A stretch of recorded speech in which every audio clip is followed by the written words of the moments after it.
When you're just starting out on YouTube, it can be quite overwhelming. I've uploaded over 400 videos and so many shorts in the last 3 years or more now that I'm on YouTube, and I got a bit of experience, but the beginning was rough. In this video, I'll give you 3 things that I wish I knew before I was starting with YouTube. Some of them will be quite surprising to you, so better buckle your seatbelts, get out your notebook, and let's dive in. First of all, we need to talk about 2 completely different approaches to YouTube. There is the entertainment approach, and then there is the education approach. The entertainment approach means get as many views as possible, go as viral as possible, just grab attention. Whatever it takes, it counts. The educational approach is focus on helping people. Focus on making a difference. Focus on being different. In this video, I'll cover in depth the educational approach because that's what I've specialized in, and that's where I see most people lacking. Because there's so many videos talking about to go viral, to get more and more engagement, more and more views. But sadly, they don't actually talk to you about what it means to educate people and what it means to change people's lives. And so we're not looking at Mr. Beast here today. We're looking at your channel and what you can do. So now that we've discussed that, many videos therefore will tell you an opposite approach to what I'm going to lay out here for you. So I have all 3 points of those also in the wrong order because there is an either or, a focus or a lack of focus. And I've done all 3 things of these wrong. And so before we get into it, I have a question for you. What do you think makes an educational video really good? You can type that in the comments below. I'll solve the question here in just a second. So it's interesting if you want to guess with me, or I guess I'll deliver on the answer. Is this video itself, editing, the camera, the filming skills, the filming setup, the studio, the lighting, the scripting, the talking, the B-roll, the A-roll? I don't think it's all of that, or I don't think it's none of that. The biggest factor is speaking and presenting. This is why I actually started writing out my scripts here, so I have them right below the camera, because that helped me to actually get focused on what I wanted to say. So here, you're here to educate. So the quality of video is how well are you educating, aka helping the viewer do what the video is about. For this video here, the quality is the tips that I'm delivering to you. How applicable are they to you? How easy can you actually take action on them? That's my goal for this video, and that's why we're going down now to the main things that I did wrong, but I wish I would have known earlier. In order for you to avoid these mistakes, here they are. Audio beats video. Lighting beats camera, and speaking beats editing. Let's dive into each one of these separately because there are many reasons that I need to share with you that I actually think are important. Let's start. Focus on audio over video. They care about listening you more than they care about seeing you. Focus on audio first, get a good mic, get a program that can edit sound. There's nothing more distracting than to have a crackling or a quiet audio file where it's just a whispering, where you can't hear anything. Figure this out first. You don't want to have, here's a paper, you don't want to have that, like it's distracting, it doesn't come across well. When you have this done, like, so here's my mic. Wait, I need to zoom out, I think. Zoom it. So here you can see the tip of my mic.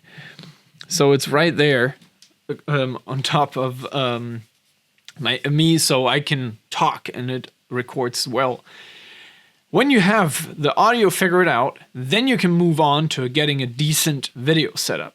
this studio here that you see, it's not my first go at it. I've leveled up along the way. In all the videos, I might go at some point and get back to get some screenshots of my old videos, but they weren't as clean as this studio setup here now. And I would bet with you that, like, if you come back in like 1 or 2, 3 years, this setup will also have changed, and I'm probably gonna level up anyways at some point again, because I'm just keeping to improve things over time, which is another like side note here. None of this is set in stone to where you shouldn't do video just because I set focus on audio. It means start with that. When you have that as a decent at a decent level, level up the video as well. That should be self-explanatory. So we're going to the next spot. Focus on lighting over camera. Lighting makes such a big difference. Like, I mean, this camera here has like a nice out of focus. I can do many things with it. I have zoom here. So I'm recording here on the Sony ZVE1, which is the like vlogging cam from Sony, and I have that set up on a rig and like nicely set up. But wait, watch this. So I'll turn off the lights, and as soon as I do, this camera doesn't look as good anymore. So let me turn the lights back on, and then you'll see that the camera adjusts to it and I look well lit. This is the difference of lighting over camera. That's such a big difference, because lighting makes a bigger difference to the viewer, because even if I used a worse camera, it would still look more decent with lights than without lights. So let me show you how that works. So I got here my poor camera. That's the basic webcam from the MacBook. It looks alright, but if I turn off the lights again, like, I mean, now the setup is pretty bad. I have like lights coming from the back, which is another thing to learn when you do lighting, is how you place yourself with the window. In the normal setup, you see here is the curtain. So in the normal setup, this light here from the window is actually my backlight. So I'm using it actively and cautiously with purpose. But if you see here now on this camera, let's turn the lights back on. Even the bit of lighting helped to get me more clear, more sharp on the camera. So let's go back to this camera here. It just makes a difference. I mean, sure, the level difference of the webcam I showed you a second ago and the Sony here is big, but so is the price tag to that. So don't waste the money on that camera if you like can start with the lights and earn some money first before you actually know if you're gonna stick with it. I hope you do. If you don't, reach out to me. I'll help you grow your personal media company in the next 100 days to level up your personal brand experience. Reach out to me in the DMs or contact page. Let's continue. Focus on speaking over editing. This is another one that took me forever to figure out. I know many people say you need to learn editing because that's what makes the videos good. And while I agree to some extent, and that's true, you need to like have basic editing skills, because this video doesn't come up out here without me touching it first, but in editing, I touch up also the audio, which is higher up on the list. However, you do not need to become a master at editing. If you were doing entertainment on YouTube, that might be slightly different, because editing becomes more important because people don't just stick around for what you say, because they don't have a pain, they don't have a problem they want to figure out and solve. So education is in that sense easier to do because you don't need to learn all the editing tricks and tools. And you're also not fighting against a shorter and shorter attention span. Since we're here to help people, we're supposed to help them with our words.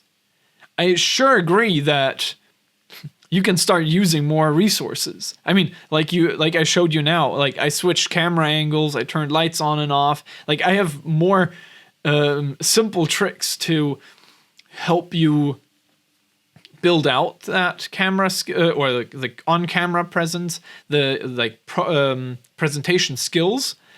But that's not the most important at the beginning. It's how do you speak? So that's where actually writing the scripts comes in handy because I actually stick way more to what I want to say and have way less detours to what all my thoughts are going. So I'll just try to always stick with the script, and that works out better.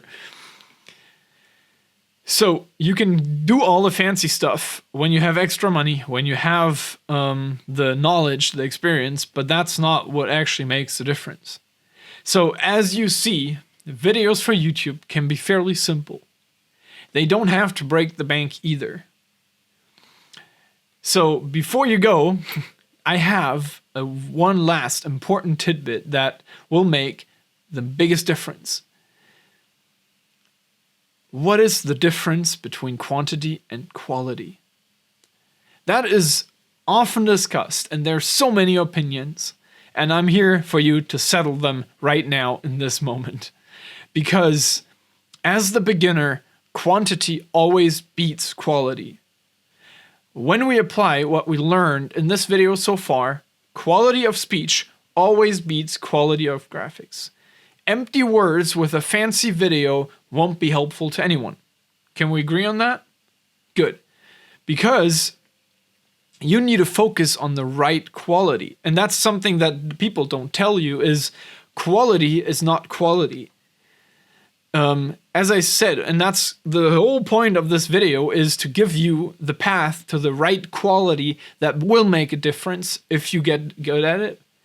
And things where the quality don't improve much, or let me rephrase that, when you focus on the wrong things, you're not getting good at the important things to actually become a quality YouTuber or quality video person, educator with your personal brand. So focus on the right kind of quality, not the wrong kind, and get your reps in, which is your quantity.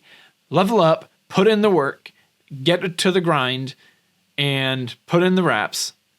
And that's going to be a wrap for this one. See you in the next video.